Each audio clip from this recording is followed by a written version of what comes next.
Hey, what's up? It's OPB here, coming at you with a quick video.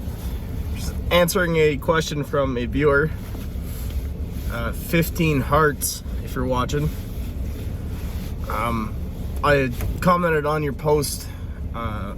Stay tuned, and I was gonna do a video on that today.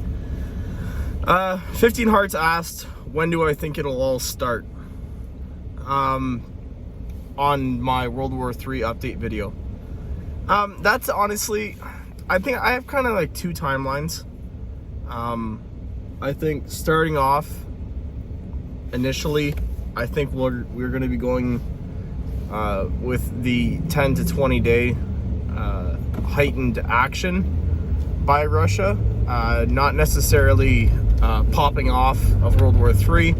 I think that you'll see within 6 months to maybe 2 years. Short answer.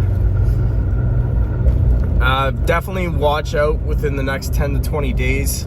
I think you're going to see a lot more heavy proxy fighting on the borders, or on the ceasefire line with the pro-Russian and the pro-Ukrainian proxy groups there. Vice actually did in my opinion, a good documentary on that, on the pro-Ukrainian side of that. So I'd recommend watching that. It was a decent bit of information. In terms of long term, when do I think everything's gonna go sideways, World War III wise? Definitely 6 months to 2 years. For sure not until the Winter Olympics is over. That's what I foresee happening. Now, I think, playing devil's advocate, personally, with what I've kind of wargamed out in my head, what I would be doing if I was the so-called Axis powers, is I would do a three-prong assault. I'll start with the Russians. The Russians, I would say, would push into Ukraine, storm it, take Kiev, and that's that. Might even leave Kiev alone, kind of encircle it, starve them out, force them to surrender the rest of the country, kind of thing.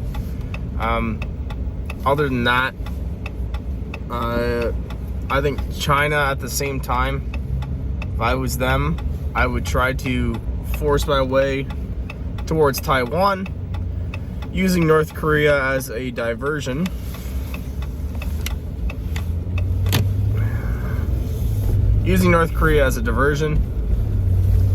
To push into South Korea, to kind of tie the South Koreans up, use them as cannon fodder, essentially. Not the strongest military, but still, a bullet from a 12-year-old is the same as a bullet from a 20-year-old, right? So that's the kind of theory I think we're going to have to look at moving forwards.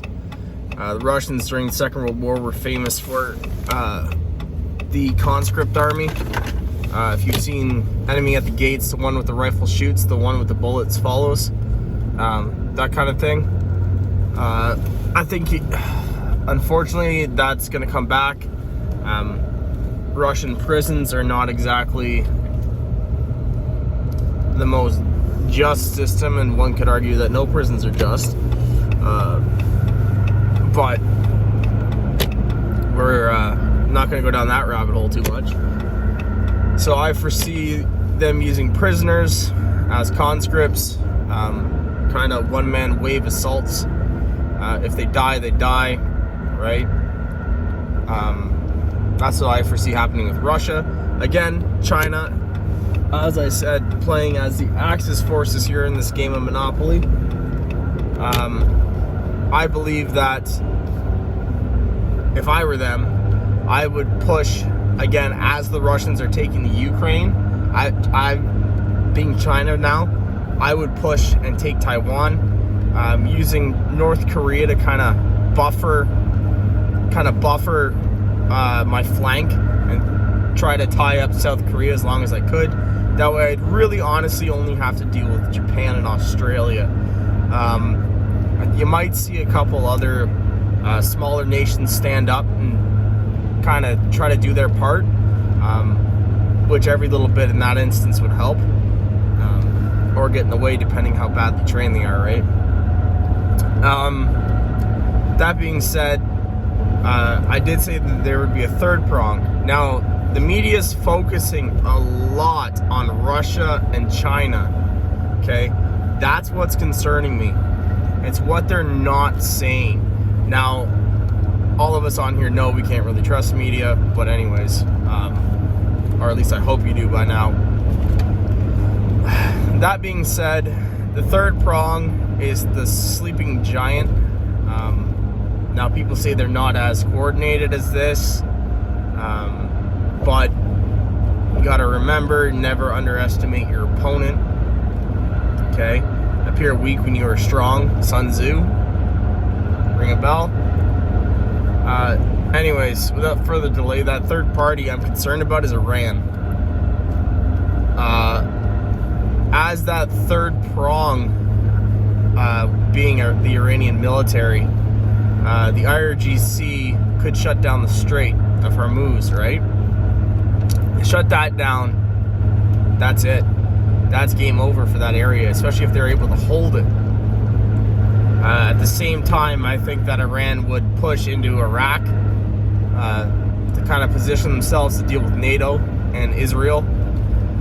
Push in Iraq, push down into Kuwait, and push down the coastline of Saudi Arabia, and cut off the UAE, maybe even invade the UAE altogether. That would completely give them three coastlines almost on the strait that they can now defend from, right? Shore launch cruise missiles, anti-ship missiles, surface-to-air missiles. We essentially completely bottleneck it and shut it off. Especially if they were to sink a couple of freighters in that strait, right? It's useless. That's what I foresee that prong being. And I think that will have a huge impact, right? On where the outcomes of World War III would go. Okay, 'cause they do get a lot of oil and stuff from there. Now, Canada has enough oil, so does Venezuela, to supply everybody. The only problem is we got to refine it, and because of OPEC, we can't refine it here. So what we're doing is we're piping it down to Texas and then buying it back at twice the price, which in my opinion is stupid. We can thank the Prime Minister's dad for that bullshit. Okay? Without going off too much of that tangent, that's what I foresee going to happen. So, 15 hearts, if you're still watching this, thanks for the comment. If the rest of you would like to leave a comment down below, if you have any further questions on what I think is going to happen, I'd be happy to answer them. I'm sorry if I don't get to all of them. If there's a splurge of questions being asked in the comments, I might miss a couple. So if I miss your comment, I apologize. Just comment it on the next one and I'll try to get to it. If I miss it again, all caps, do the yelly things in the comments. Don't forget to like, share, and subscribe. Sorry guys, can't talk today. OPB, out.